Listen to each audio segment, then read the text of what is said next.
Breaking news from Asia. I'm Kazuhiro Ito. I've been a bureaucrat in the Japanese central government, the Science and Technology Agency, and the Ministry of Education, Culture, Sports, Science and Technology. But I am now a social activist.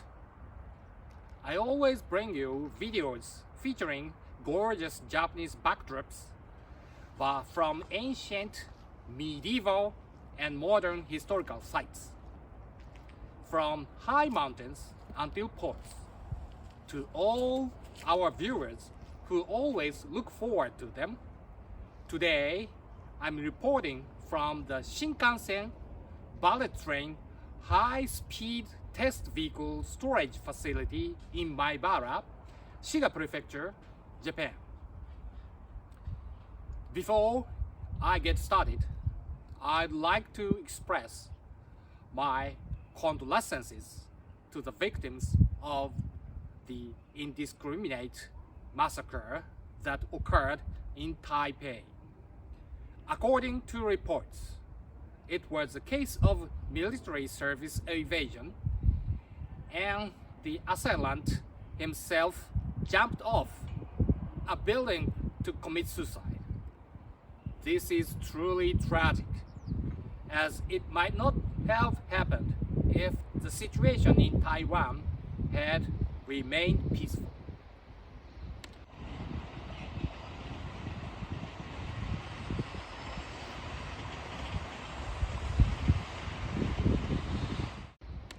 Now, back to the main topic. The People's Republic of China has renounced sovereignty over Taiwan and stated that an armed attack on Taiwan could pose a situation of threat to the existence of Japan, as Prime Minister Takaichi stated in her response to the Japanese Parliament. Not only was there an official announcement by a spokesperson from the Ministry of Foreign Affairs in Beijing, but the Chinese embassy in Japan also posted the exact same message on its Twitter account on December 2nd, which remains up to this day. The following is the content of the CCP's announcement, quoted directly from the Chinese embassy in Japan's X account. Since it is in Chinese, I will read it aloud while providing an English translation.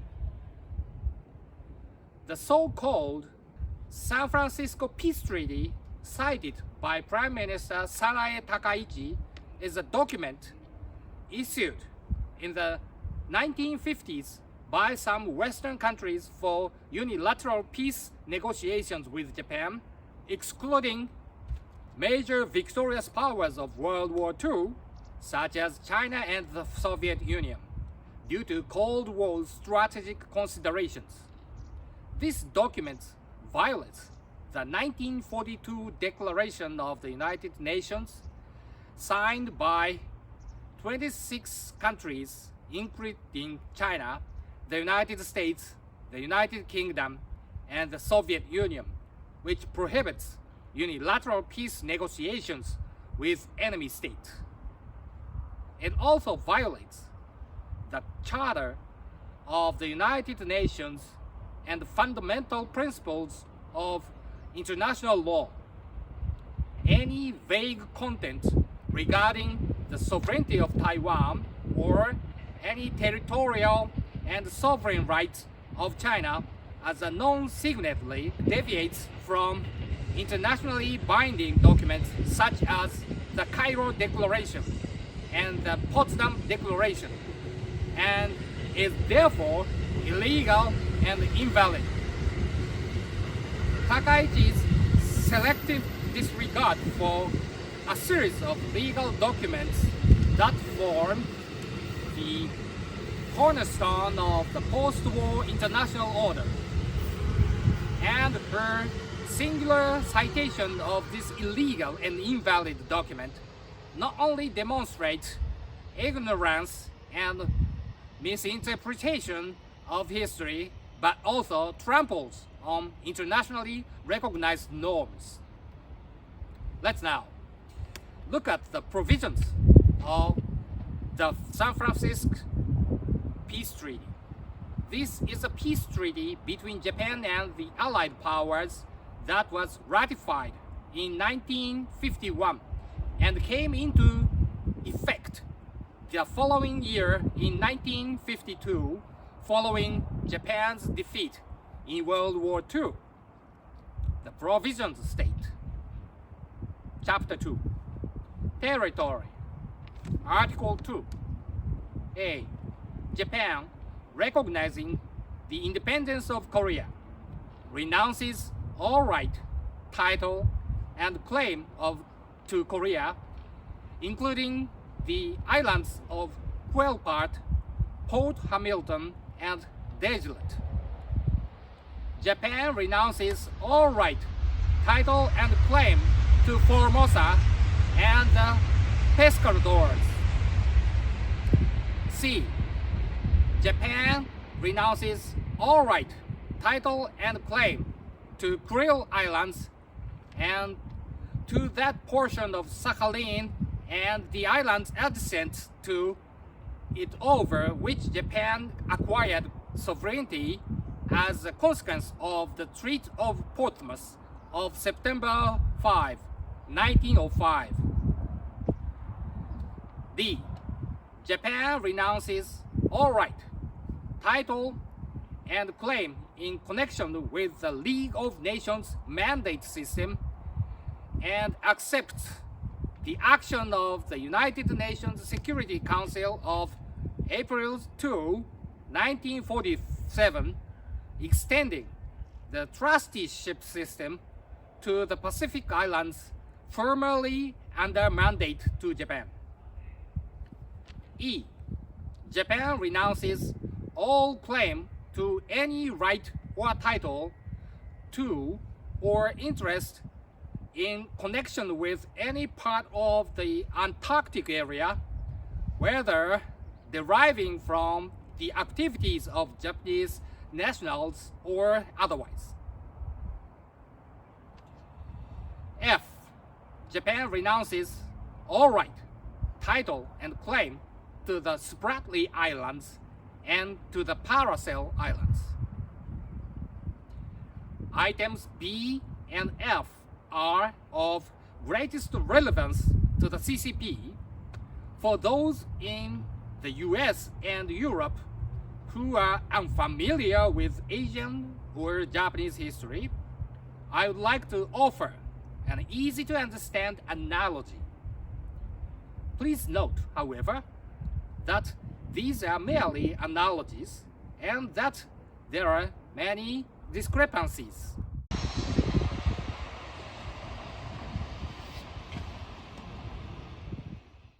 Item A, regarding the Korean Peninsula. Japan's relationship with Korea is similar to that between England and Scotland. There is a historical bond of friendship and good neighborliness, but also tensions and conflicts. Scotland's greater affinity with the continent is also similar. In fact, the 1910 Treaty of Annexation between Japan and Korea was concluded based on the international procedures by which England annexed Scotland. Item B, regarding Taiwan and the Penghu Islands. Japan's relationship with Taiwan is similar to that between England and Wales. Wales' greater pro-England stance than that of Scotland is also similar. In an April 2025 public opinion poll, Japan ranked first among Taiwanese people's favorite countries, 76%, followed by South Korea, 4%. The United States and China tied for third place at 3%. Furthermore, according to a survey released in May 2020, 66% of Taiwanese people consider themselves Taiwanese. 28% consider themselves both Taiwanese and Chinese, and 4% consider themselves Chinese. This reveals an irreconcilable difference in identity between Taiwan and mainland China, despite the two being essentially the same ethnic group. This is similar to the fact that Gibraltar residents no longer consider themselves Spanish, but rather part of the United Kingdom, and is also evidence that Taiwan has already achieved the right to self-determination. D. Regarding the South Seas archipelago, including the Mariana Islands, Palau Islands, and Marshall Islands. This is easy to understand and closely resembles the overseas territories still held by the United Kingdom, France, the Netherlands, and the United States in the Atlantic and Pacific Oceans. Incidentally, the relationship between Manchuria and Japan is similar to that between Canada and the United Kingdom. Without World War II, it is likely that the relationship between Manchukuo and Japan would have evolved into one similar to that between Canada and the United Kingdom, or Australia and the United Kingdom. With the above in mind, let's take a look at some actual reactions from Taiwanese people on social media. If the peace treaty is invalid, Taiwan is Japanese territory, and the so-called Taiwan issue is now resolved. Thank you, CCP. Taiwan and Manchuria have returned to Japan's will. Hong Kong is back under British rule. I woke up this morning and I'm Japanese. I wonder what Japanese name I should give myself. I wonder if I'll be able to make it if I started studying Japanese now. The highest peak in Japan is not Mount Fuji on Honshu, but Yushan, Mount Nitaka in Taiwan. Yay! Shohei Ohtani, the world's best baseball player, Japanese, is our country's player. The CCP betrayed its allies, North Korea and Russia, because the Korean Peninsula, Sakhalin and Kuril Islands are all Japanese territory. When the CCP talked about one country, two systems, they were not referring to the mainland and Taiwan, but to Japan and Taiwan. What Prime Minister Takaichi said was correct. A Taiwan emergency would truly pose a threat to Japan's survival. Since Taiwan is Japanese territory, if the Chinese Communist Party were to launch an attack, the US military would say hello under the US-Japan Security Treaty. As mentioned above, there were many voices mocking the Chinese Communist Party and welcoming their official statement. It's easy to see why this reaction is based on the fact that not only Taiwan has already become accustomed to the rule of law, modern education, and social infrastructure such as medical care, water and sewage systems, or electrification brought by Japan since the Treaty of Maguan in 1895. But Taiwan has also been democratized since the 1990s and has accumulated more than a quarter century of rich experience with liberal democracy. Fortunately for Taiwan, unlike Hong Kong, which has similar circumstances, the strait separating her from the mainland is wide. This has allowed her to maintain strong political ties with the United States and strong economic and cultural ties with Japan.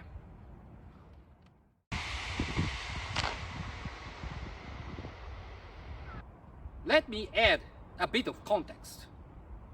The second most important point after Taiwan is that the Paracel and Spratly Islands in the South China Sea were Japanese territory prior to the San Francisco Peace Treaty.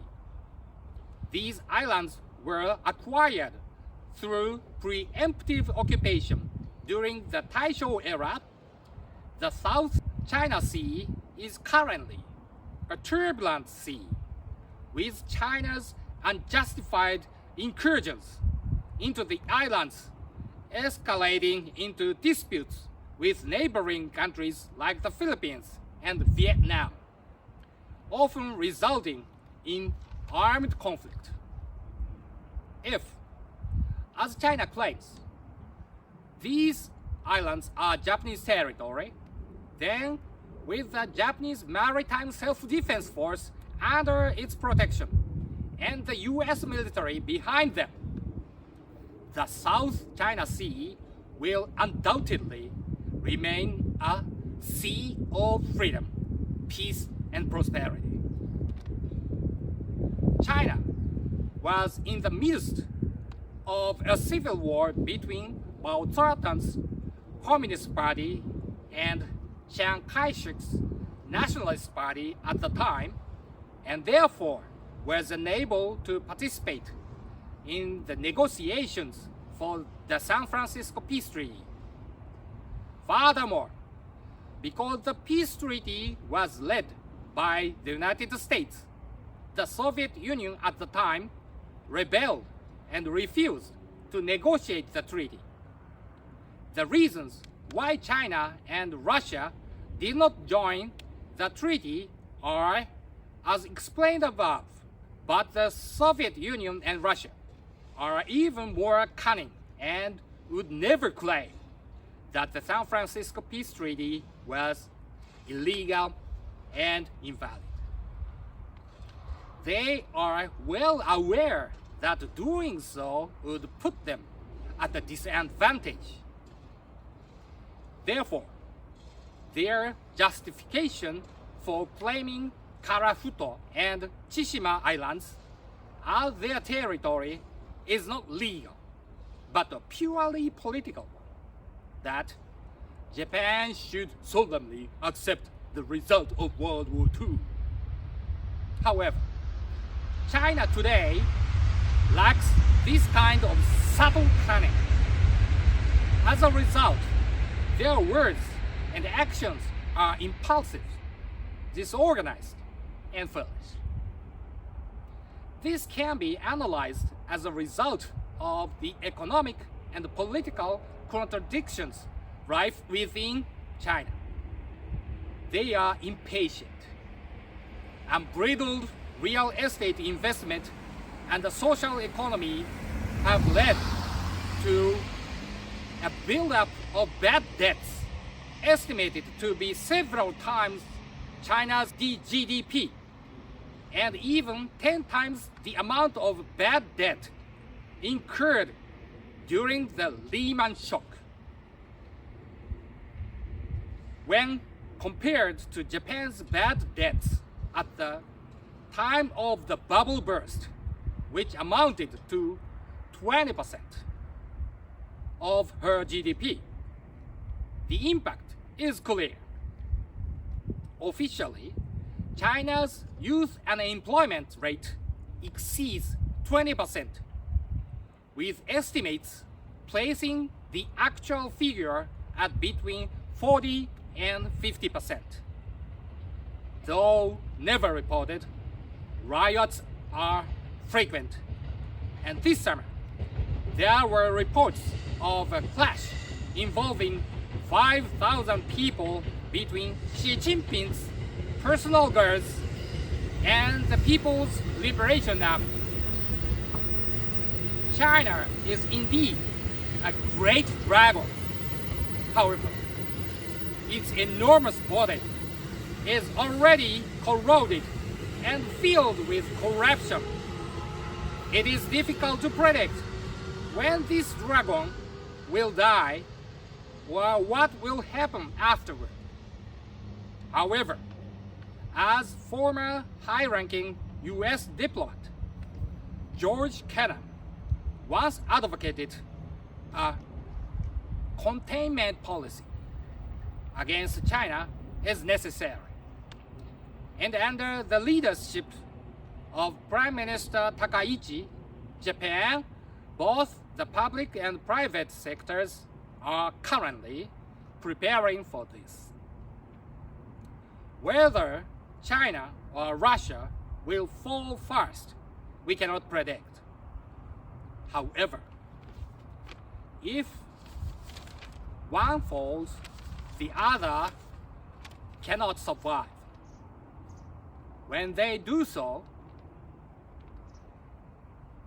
they will both fall. And it will be shortly. When that time comes, I believe it will be impossible for either North Korea or Iran to maintain their current regimes. When these things come to pass, that will be the day when the imprisoned peoples of Eurasia will gain independence and our homeland of Karafuto and Chishima Islands will be returned to Japan. Comrades, let us keep our lips tight and cooperate until that time comes for the freedom, independence, return, and prosperity that will surely come. With all due respect from Japan, farewell. I wish you a Happy New Year.